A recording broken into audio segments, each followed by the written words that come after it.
여러분 안녕하십니까? 울진군의회의 도덕성이 회복 불능 상태로 추락했습니다. 의장이 소나무 절도로 의원직을 내놓자 서로 의장을 하겠다고 이전 투구를 벌이더니 최근에는 공문서를 위조해 출장비를 받아낸 사실이 드러났습니다. 김기영 기자가 보도합니다. 출장길에 식당에 심어져 있던 소나무 분재를 훔친 혐의로 경찰에 입건된 이세진 울진군 의회 의장이 군민들의 사퇴 요구가 거세지자 결국 자진 사퇴했습니다. 의장의 공석이 되자 초선 의원 4명과 재선 의원 3명이 공교롭게도 대결 구도를 형성해 서로 의장이 돼야 한다고 한동안 맞섰습니다. 의장의 소나무 절도 사건과 의장 공백 사태가 일단락되는가 싶더니 검찰이 의원들의 출장비 집행 문제를 수사하면서 의회의 권위는 추락하고 말았습니다. 국내 출장을 가지 않고 해외 출장 때 출장비를 겹쳐 사용하거나 허위 출장 명령서를 만들어 불참한 의원의 출장비를 임의로 사용한 것입니다. 검찰 조사를 받은 공무원들의 징계가 불가피하자 울진군 공무원 사이에서는 의원들에 대한 원망과 함께 의회 기피 풍조까지 자리 잡고 있습니다. 울진사회정책연구소는 공문서를 허위로 작성한 행정 책임자로서 울진 군수의 사과와 의원들의 자진 사퇴를 촉구하고 나섰습니다. 울진군 의회의 임기는 3년이나 남았지만 앞으로는 대의기관으로서도 집행부 견제기구로서도 역할을 할 수 있을지 의문입니다. 이 과정에서 다수인 새누리당은 아무런 대안도 내놓지 않았고 국회의원도 역할을 하지 못해 군민들에게 실망감을 안겼습니다. MBC 뉴스 김기영입니다. 정부의 재정 압박에 밀려 총장 직선제를 포기한 경북대학교가 1년 가까이 총장 공백 사태를 겪고 있습니다. 이딴 재정 압박으로 대학은 돈으로 길들여지고 연구와 사회 비판 같은 대학 본연의 기능은 점점 사라져가고 있습니다. 조재한 기자가 보도합니다. 2010년 경북대는 대학 교육 역량 강화 사업비로 전국에서 가장 많은 60억여 원을 받았지만 2012년에는 한 푼도 받지 못했습니다. 2012년 1월 발표한 국립대 선진화 방안의 하나인 총장 직선제 개선 방침을 따르지 않았기 때문으로 학교 측은 보고 있습니다. 결국 총장 직선제를 포기했고 지난해 새 규정에 따라 총장 후보자를 선출했지만 교육부는 이유를 밝히지 않은 채 임용 제청을 거부하며 1년 동안 총장 공백 사태를 겪고 있습니다. 이달 말에는 대학 구조개혁 평가 결과 발표를 앞두고 있어 대학마다 촉각을 곤두세우고 있습니다. A, B, C, D, E 5개 등급 가운데 D, E 등급은 재정 불이익을 받는 것은 물론 정원도 줄어들 것이란 전망 때문입니다. 재정지원사업 참여 제한하고요. 그다음에 장학금하고 학자금 대출 제한입니다. 제한 범위나 이런 부분은 아직 확실하게 말씀드리기가 어렵고요. 2012년 도입된 국가장학금은 대학에 따라 수십억에서 100억 원 이상 지원하고 있는데 등록금을 올리면 지원조차 못해 대부분 대학이 울며 겨자 먹기로 수년째 등록금을 동결하고 있습니다. 대학 정책뿐 아니라 교수 개별 연구활동도 마찬가지입니다. 교육부 정책에 맞게끔 연구계획수를 쓰고 거기에 맞는 그러한 것들을 하지 않으면 돈을 받지를 못하니까 전부 다 이제 돈 앞에 줄을 서게 되는 것이고 대학의 자율성이라든지 민주화라든지 이런 거는 그야말로 사라지죠. 취업난과 학령 인구 감소 등과 맞물리며 재정 압박은 더욱 커질 것이란 전망입니다. 국립대 선진화 방안과 대학 구조개혁 평가 등을 통한 교육부의 재정 압박이 계속되면서 대학은 4분 오열되고 대학 본연의 기능은 점점 사라져가고 있습니다. MBC 뉴스 조재한입니다. 경북 도청 신도시에 건설되는 아파트가 주차장을 너무 적게 확보해 주변 일대에 심각한 주차난을 예고하고 있습니다. 게다가 공공주차장은 모두 민간에 매각돼 운영될 예정인데 계획도시답지 않게 도심 주차난에 대한 우려의 목소리도 높습니다. 박은식 기자입니다. 전체 면적의 43%인 1단계 기반 조성 공사가 마무리돼가고 있는 경북 도청 신도시. 경북도청과 교육청 건물은 이미 준공됐고 곳곳에서 아파트와 오피스텔 건설 공사도 한창입니다. 그런데 아파트 단지가 확보한 주차장이 대부분 세대당 1.3면 이하로 인근 중소도시 아파트 수준에도 미치지 못하고 어떤 아파트는 세대당 한 대꼴로 신도시에 건설되는 아파트라는 것이 무색할 지경입니다. 2017년까지 완공되는 1단계 아파트 사업지구 규모는 총 5천여 세대. 도청 신도시 특성상 가구당 차량 2대를 보유하는 가정이 많을 것으로 예상되는 만큼 작게는 1,000대에서 많게는 3,000대 이상 인근 도로에 불법 주차가 불가피합니다. 똑같은 계획도시로 건설 중인 세종시는 제법 도시 규모가 갖추어지면서 아파트 주차난이 불거지자 아예 1.5면 이상 확보하도록 조례 개정에 나섰습니다. 주차 대수가 현행 조례는 1.2대로 되어 있습니다. 일부 아파트에서는 주차난 때문에 차량을 도로에 주차하는 그런 일이 벌어지고 있습니다. 따라서 9월에 조례를 개정해서 1.5대로 불법 주정차를 막고 원활한 교통 흐름을 위해 필수 불가결한 공공주차장도 문제입니다. 경상북도는 건물을 지어 상가로 활용할 수 있는 공공주차장을 모두 민간에 매각하기로 했습니다. 7필지 4천여 평은 우리가 원래 공급을 마무리했고 나머지 잔여 필지들은 내년에 순차적으로 공급할 예정이 있습니다. 세종시도 처음에는 이처럼 공공주차장을 매각했지만 이제는 도로 사들이고 있습니다. 도심 주차난은 가중되는데 민간에 넘어간 공공주차장은 제 기능을 하지 못하기 때문입니다. 민간에 매각을 하면서 상가로 쓸 수 있도록 그렇게 전용을 해줬습니다. 상가를 방문한 사람들만의 주차장이 되기 때문에 공영주차장이 무색합니다. 시가 공영주차장 부지를 지금 매입을 하고 있는 그런 상황입니다. 아파트 주차난과 공공주차장 문제는 국내 최고의 품격 도시를 추구하는 세종시가 현재 겪고 있는 현상입니다. 웅도밀의 천년의 터전인 경북 도청 신도시에 걸맞는 대책 마련이 시급합니다.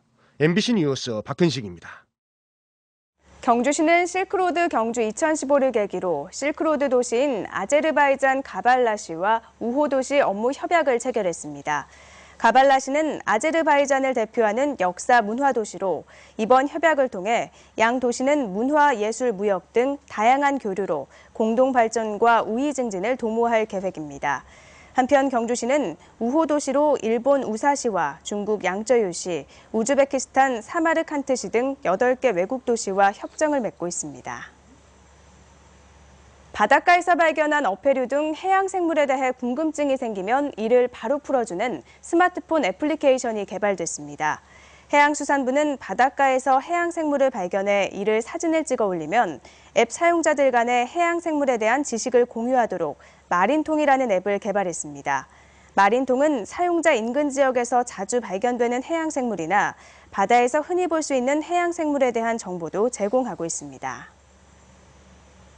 농촌진흥청이 지난 5년 동안 556개 국산 신품종 가운데 절반이 넘는 296개 품종이 농가 등에 보급되지 않아 예산만 낭비했다는 지적이 제기됐습니다. 황주홍 국회의원은 5년 동안 1,000억 원이 넘는 예산을 들여 이들 국산 신품종을 개발했지만 수요가 없어 보급을 하지 못하고 있다며 특히 채소와 과수의 경우 70%가 넘는 신품종이 보급에 실패했다고 밝혔습니다.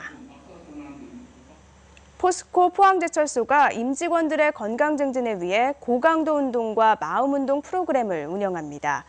포항제철소는 총 콜레스테롤 200 이상 또는 중성지방 150 이상인 직원들을 선정해 매일 30분간 고강도 전신 운동인 타바타 프로그램을 운영하고 있습니다.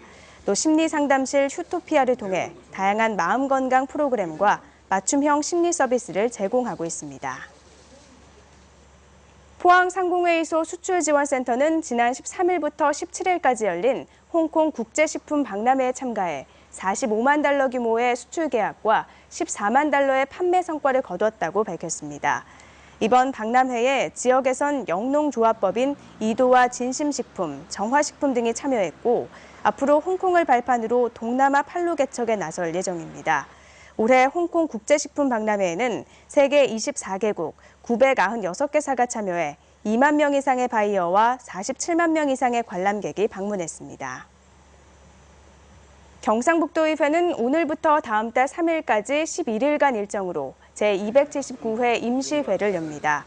이번 임시회 동안 상임위원회별로 현안을 보고받고 35건의 조례안을 심의해 마지막 날인 9월 3일 처리하게 됩니다. 특히 백신 산업 육성과 곤충 산업 육성 조례안이 주목받고 있습니다. 친환경 벼 재배단지를 중심으로 줄전 팔랑나비 애벌레가 집단적으로 발생해 포항시가 긴급 방제에 나섰습니다. 포항시 농업기술센터는 줄전 팔랑나비가 야산과 인접한 논이나 질소질 비료를 많이 준 곳에서 자주 확인된다며 이삭거름 사용을 자제해 줄 것을 당부하는 한편 다음 달 초 무인 헬기로 긴급 방제를 하기로 했습니다. 줄전 팔랑나비 애벌레는 여러 폭이 벼잎을 말아 집을 져 출수에 영향을 주고 밤에는 벼잎을 갉아먹어 피해를 입히고 있습니다. 화재 진압과 인명구조 등 소방관 본연의 업무가 줄고 벌집 제거와 동물 포획 등 생활안전 활동이 매년 증가하고 있습니다. 소방본부 통계에 따르면 지난 2010년 8%던 생활안전 활동 수행 비중이 지난해에는 13%로 늘었으며 이 가운데 벌집 제거 35%, 동물 관련 19%, 고드름 제거 15%, 급 배수 지원 13% 등이었습니다.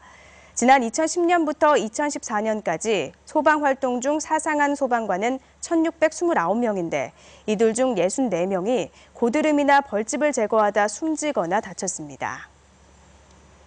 경상북도는 다음 달부터 저소득 취약노인들을 위한 생계보전 일자리 사업을 확대하기로 했습니다.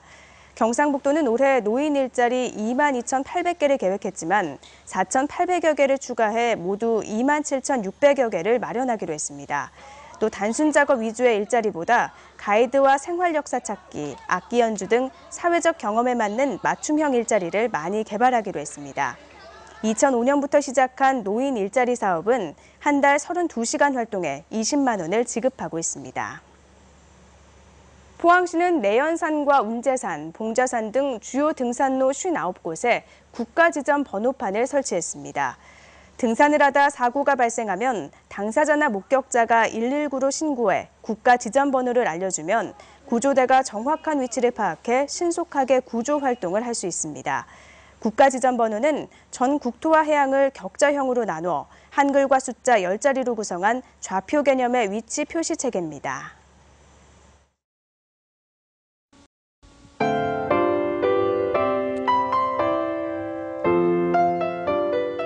네, 오늘부터 경북 동해안 지역은 태풍 고니의 영향을 받겠습니다. 흐린 가운데 비 소식도 있겠는데요. 고니는 매우 강한 중형급 태풍으로 우리 지역은 수요일인 모레까지 영향을 받겠습니다. 하지만 제16호 태풍 아싸니와의 상호작용으로 진행 방향과 강도는 매우 유동적인 상황이니까요. 실시간 기상 정보를 잘 참고하셔야겠습니다. 동해안에는 풍랑 예비특보도 내려졌습니다. 강한 바람과 함께 물결이 매우 높게 일겠는데요. 오전에는 동해중부 먼바다에 오후에는 동해중부 앞바다와 동해남부 먼바다에 특보가 내려지겠습니다. 항해나 조업하시는 분들은 유의하셔야겠습니다. 자세한 지역 날씨 알아보겠습니다. 오늘 경북 동해안 지역은 흐린 가운데 비 소식이 있겠습니다. 아침 기온과 낮 기온 모두 평년 기온보다 낮겠는데요. 아침 최저 기온은 21도에서 23도, 낮 기온은 24도에서 26도가 되겠습니다. 울릉도와 독도도 흐리고 비가 내리겠습니다. 아침 기온 울릉도 21도, 독도 23도로 시작하겠고요. 낮 최고 기온은 25도가 되겠습니다. 동해 전해상 흐린 가운데 비 소식이 있겠습니다. 바람은 강하게 불겠는데요. 바다의 물결은 1에서 5m로 매우 높게 일겠습니다. 수요일인 모레까지 태풍 고니의 영향을 받겠습니다. 목요일부터는 다시 무난한 날씨가 이어지겠습니다. 날씨였습니다. 이상으로 포항 MBC 뉴스투데이를 마칩니다. 고맙습니다.